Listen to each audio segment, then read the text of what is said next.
Hello and welcome to this Enlisted guide. This video is going to tell you the best perk setups for tankers and pilots.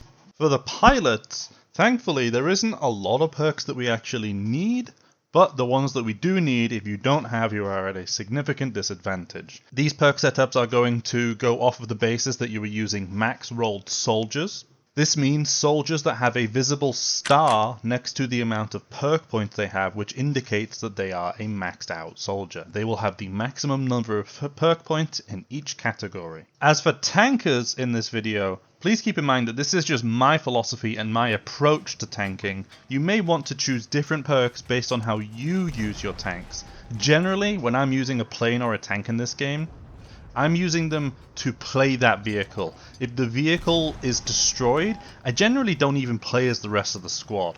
If I make it out of a tank that blows up with 2 soldiers, I'll usually just press escape and cycle to the next squad by using kill the soldier. And I do the same for pilots. I don't ever really want to play as a pilot, because think about it. You're only one soldier with a weaker weapon and no combat perks. You're not really going to make a difference on the battlefield. It's more efficient to just either never pull your chute and just hit the floor very hard and uninstall the Minecraft account, to then either play a new plane or just spawn in as a tank or an infantry squad and continue helping your team to win the game that way. Anyway, let's get into it with my approach to tanker perks. Now, tanks are very interesting. You have multiple different crew members that do different jobs within the tank. I'm going to be showing an example using the IS-2 1944, just because this has 1 crew per role for the tank. Sometimes if a tank has less crew, one of the crew has to fulfill multiple roles, so you may want to change your approach how you perk them in that situation. But anyway, let's start off with the easiest or the most important perks to start with, and that's actually the driver. Now for the driver, we can set them up entirely focused for driving the tank. And this is because even if another crew member in the tank leaves or is dead, the driver will never leave his seat. The driver will never ever take up another spot within the tank. So that means we can just make him the best driver that we can, and if he dies, somebody else will take over his seat. Our tank will drive a little bit slower, but he will never take up another slot. So, how do we set up the driver? Well, first off, something we'll do for every tank crew is actually start with the vitality tree, because there are no tank specific perks in this tree and they don't have enough points to get the vitality perk itself, which is 16 points. So, an easy way to perk your tankers is to actually just take your first 6 points in the vitality tree and grab this regen perk and the stamina regeneration perk. Now, the stamina regen perk doesn't actually really matter for tankers that much, but the health regen perk is actually good for tankers. I myself am not a huge, this isn't the most important thing, but people have told me that from their experience in tanking that this does make a difference. I can't really tell, but I'm trusting the more experienced tankers than me that this regen perk is actually nice. So what this does is, usually within Enlisted, if you take damage and you fall to say, let's say 1 health, naturally you will regenerate over time up to 3 health. With this perk, you'll instead regenerate up to 6 health, and you'll get there a lot quicker. This is actually relevant for tankers because tankers take damage from stuff like fire or bombs and stuff, and this just helps your crew stay alive a little bit. It's not the biggest difference maker, but either way, it's a really easy way to put 6 points into this tree, which then lets us access anything else in any other tree. I then just take more max stamina and head shake. I don't think anything really matters here. I mean, maybe you could take health restored by med pack if you wanted. But there's nothing really important in here for tankers. Again, as I said, I don't play these outside of the tank as an actual combat unit, so I don't really care for how the rest of that goes. Now, actually, something else I need to talk about is enlisting your soldiers. If we look at the tanker class, we can actually see that there are 3 different levels of tanker with different amounts of perk points, but more importantly, their own preset passive perk which they come with. Now, for tankers, I actually suggest that you usually use tanker 1s. However, for the driver, I think it's worth investing in a tanker 3 since you get 45% speed of gear shift, which will help your tank move faster. So, for the driver, we'll go with tanker 3, maxed out perks. And so, for the mobility tree, I think the first thing you should grab on every soldier, if you can, is put a few points into this speed of boarding, leaving and switching seats in the vehicle. Now this won't help the driver specifically with switching seats because he'll never do that, but it'll help him escape the tank when the tank is on fire. You need to really exit the tank with your whole crew to try and keep as much as your crew alive, then you can put the fire out and get back in the tank. After that, take the minus 100% speed loss after gear shift. This is just going to make sure that the tank is moving faster as you accelerate. The speed of using brake, this will help you stop quicker, which will allow you to have the tank not in motion, which means the gun will become aimed quicker. So, yep. Lastly, the speed of gear shift. This will combine with our 45% speed of gear shift. This will just help our tanks accelerate a lot faster. Then you'll have 6 points left over, which you can do basically anything you want with. I usually just take speed of vehicle repair. Driver's usually going to be one of the last soldiers alive in the tank. Most of the time you don't really lose the driver in my experience, but that might just be the tanks I play. So having this guy to like repair stuff, that's okay. You could take speed of extinguishing the vehicle. You can take anything you really want here for the driver. Then over in the weapon tree, what I'm going to focus is 1 point in the down chance perk. I don't really know if tankers can even like go down when they're inside a tank or if they just outright die. I don't know, but I just take this on all my soldiers anyway. And then I'll take 10 points into the 20% module's durability restored after repair. This will make him more effective at repairing things like quicker. Instead of like repairing something from orange to yellow, it'll go straight from orange to like fully repaired, I think. And then I also just take more parts to my repair kits. And then just with the leftover points, you can do whatever you want here. Weapon changing speed, dispersion, spread. Also, something I do usually with my tankers is I actually give them a large backpack. And then I will give them one med kit. I don't know why I don't have this set up. But then I'll also give them 3 tool kits as well. So that's usually how I set up my tankers, is one large backpack, a smoke grenade, because like when they get out of the tank they can throw smoke down to cover themselves while they repair, put a med kit, and then 3 sets of tools. Whatever SMG you want really, as long as this doesn't up tier your tank. I usually just give them like something low recoil control. I don't really care about using this, so like a PPS 42, 43, a PPSH box, anything really works. And then I don't really bother with filling out the rest of the slots because I'm not using these for the actual like fighting, I'm just using these for the tank. So, next up is the gunner. Now gunner, I go with tanker 1 because it's nice to be able to switch seats quicker, and he doesn't really need that many perk points. So again, you can see a vitality set up like this, just put into the tree to max out to get us the perk points everywhere else. Then for the gunner, it's important to take this perk in the weapon tree, improved targeting skills of a tank gun. Now what this means is that the dispersion of the gun should be a little bit better, but also you may notice that if you are looking somewhere else with the gun, you'll want to turn the turret to like aim the gun. The gun will only move horizontally and then it will move vertically to match where you're aiming.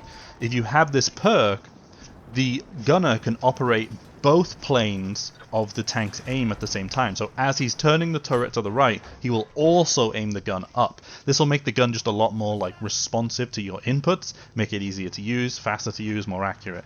Then with the other points in here, I just take a down chance state.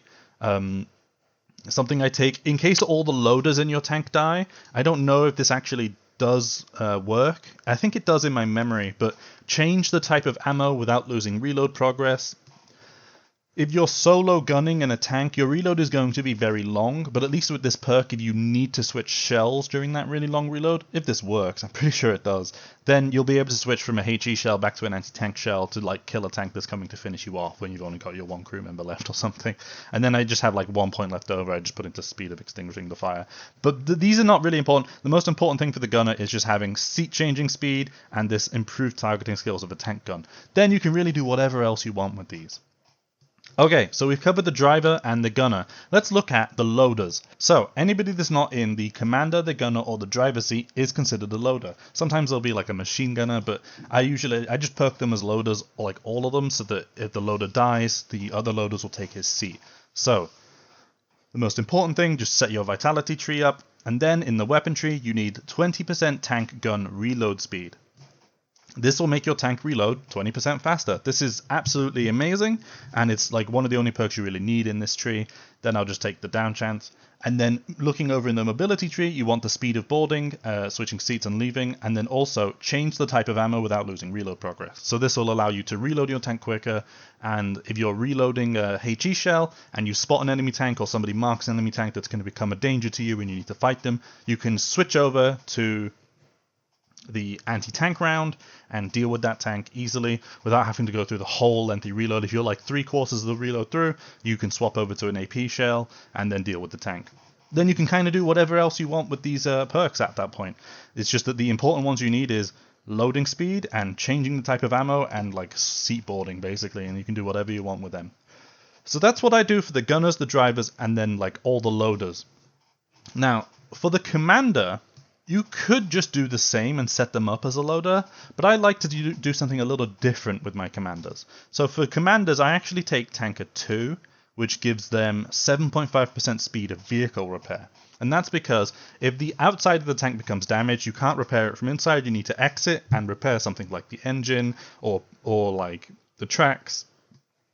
So how I set my commanders up is obviously with the smoke grenade, the toolkits.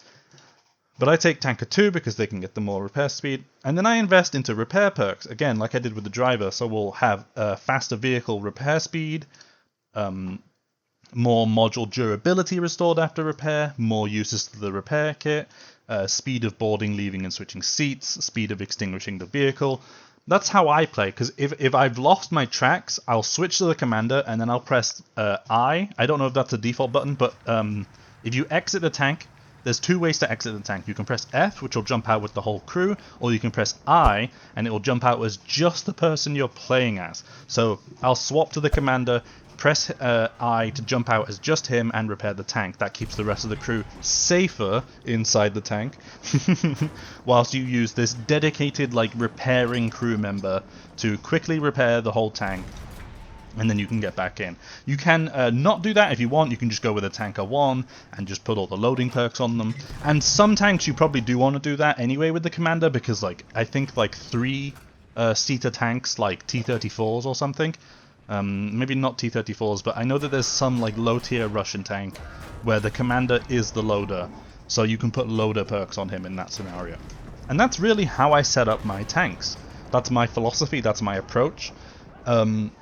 Thankfully for vehicles, you can kind of do whatever you want with the rest of the perks, because there's only like 2 or 3 perks like for each role that really makes any difference to how the tank actually operates. But if you use those perk setups, your tank should be operating at maximum efficiency. You'll have the best accuracy of your gun, the most responsive gun, the fastest loading, the ability to switch shells. Your commander will be able to repair everything as fast as possible, and your driver will be best at driving the tank. I will remind everybody that I am not the best vehicle user in Enlisted, but I think that the perks are pretty self-explanatory, and I hope that if you are new to vehicles or you weren't sure what to do with your vehicle perks, that this will help you make your tanks a lot better. So, let's look at pilots. Now, for pilots, this is going to be a little bit different, because there are 2 classes of pilot. There's fighters and attackers. And if we look at the perks for fighter pilots, you can see flight stamina regen speed, a maximum amount of flight stamina, and 10% power of control loss after the blackout. So it's not really explained that well or at all in the game what the blacking out and the flight stamina means. But we'll get into that shortly. I just wanted to quickly cover the attacker pilots. Also have power control loss after the blackout, 10% angled of focus and peripheral vision, and 21% flight stamina. I don't know if there's like an optimal one of these to choose other than just like the highest tier to get the most perk points, but I don't think you need the most perk points since there's only like a few perks that actually mean anything. But I'll go through and explain how the perks work and what you should be taking, and then maybe that will allow you to make the decision of which level of fighter pilot or attacker pilot you want to use. Keep in mind you do have to level these all up individually, and leveling these plane squads takes forever, which I haven't done, so I don't have like maxed out soldiers for each of these types. I honestly haven't experimented too much. I usually just try to grab the important flight perks and then just roll with that. So it's up to you which level of fighter pilot or attacker pilot you want to take. I don't know which one is best. it is a decision you have to make. So anyway, enough waffling about that. Let's get into actually what we should take on our pilots. Now, unlike the tankers, the vitality tree is actually very important here. So something we can do very easily quickly is start with the mobility tree. Let's take the speed of leaving the vehicle. This will help you parachute out faster. If you are being shot down and you do want to save your squad, you should take this, as well as the damage minus 60% damage when hard landing with a parachute. This will allow you to avoid taking any damage when you parachute. I want to say that this also works as a fall damage prevention just in general, but that might be a bug and I don't know if that's intended, and also I don't remember if that actually does that. But either way, that should give us enough points to unlock the end of each other tree. For the rest of the mobility tree, I just take the run speed, the climbing speed, and the speed of changing perks. You can do whatever you want here, your average, like normal setup for your soldiers in the mobility tree for what you do, because this tree isn't really important to me. I will say that this minus 100% effect of head swinging during sharp maneuvers, this perk is a waste of 14 points. You do not need this perk at all. To resist, the best way to resist the effects of the G-force on how your pilot's head, like where he looks, you should just use the free look button. That entirely overwrites all of the effects that they put on the pilot. It's honestly a bit broken, but it does mean you don't need this perk at all. So anyway, let's look at the vitality tree and what we actually need here.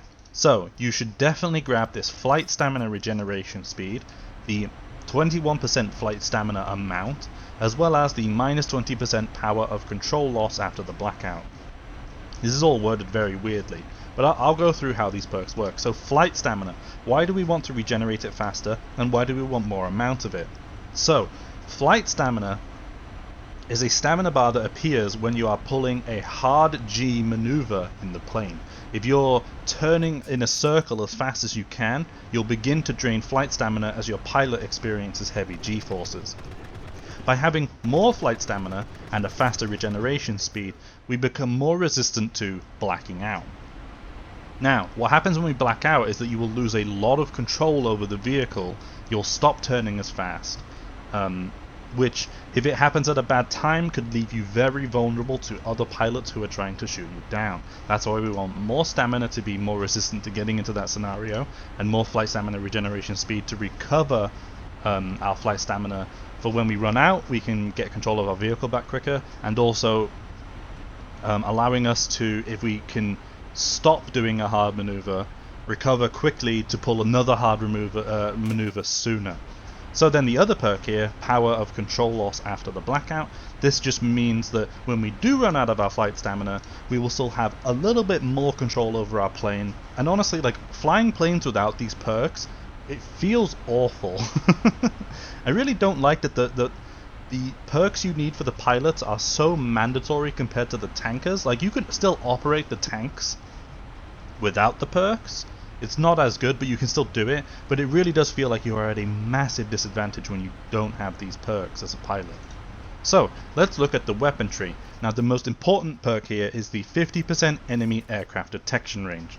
If you aren't aware, there is an aircraft detection range, which means pilots, planes on your team and the enemy team will get a red or blue indicator above them for enemy and ally at a certain distance.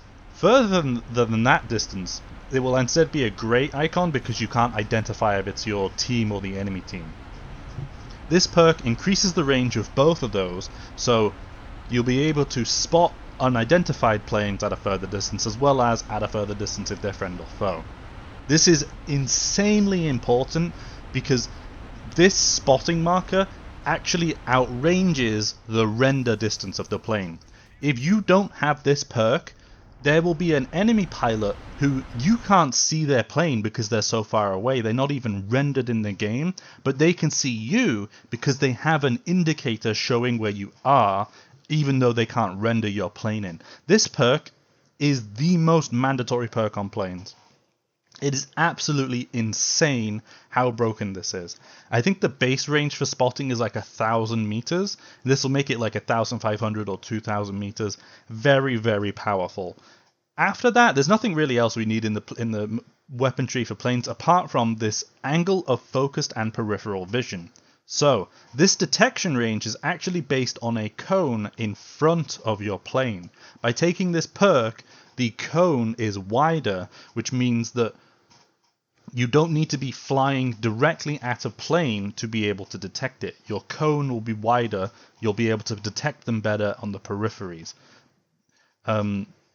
Taking this and this is a really good combination, allowing you to spot enemy pilots and stay in the air a lot longer. Now, you'll notice for Fighter Pilot 3 we had this even more power of control loss after the blackout, but looking at the fighter pilots and the attacker pilots, so fighter pilots don't get this, but attacker pilots actually get a 10% angle of focus and peripheral vision. This could be a good benefit, but as we learned with the flight stamina, this could be an even bigger benefit, or the power loss of control after blackout, more flight stamina. Like, it's really up to you which of these you find that you're running into the most. If you find that you are, even with all the flight stamina, still running into situations where you black out, maybe you do want Fighter Pilot 3. If you find that you need just a little bit extra juice to make it through a hard maneuver in the plane, maybe you want to take the extra flight stamina in that scenario. As for how I set up my pilots in general, I don't really take anything on them. Sometimes I'll put a gun on. Most of the time I won't even give them any equipment other than the parachute. Again, like I said, I don't use the actual squads outside of the plane. Now, there is something you could do. For Axis specifically, the JU-188A2 actually has 5 crew members. If you want to do something funny, you can bring this plane, drop your bombs, and then exit the plane with the 5-member crew, and you have like a budget paratrooper squad. If you want to set up your squad for combat in that way and give them real weapons and equipment, you can use your JU-188A2 to drop 6 250 kilograms, clear an objective, come back around, exit the plane and parachute 5 soldiers onto the zone and create your homemade paratrooper squad. Anyway, I hope that this guide has helped you set up your crews or learn how to set up your crews for tanks and planes. If the video has helped you, you can help me by leaving a like. It helps me out a lot and I greatly appreciate it. Also, if you want to support me even more, you can consider becoming a member. You'll get a bunch of bonus perks as well as 1-day early access to all my videos, as well as a special shout out to thank all my current members. Thank you so much for watching. I hope you have a wonderful day and I'll catch you next time. Bye bye!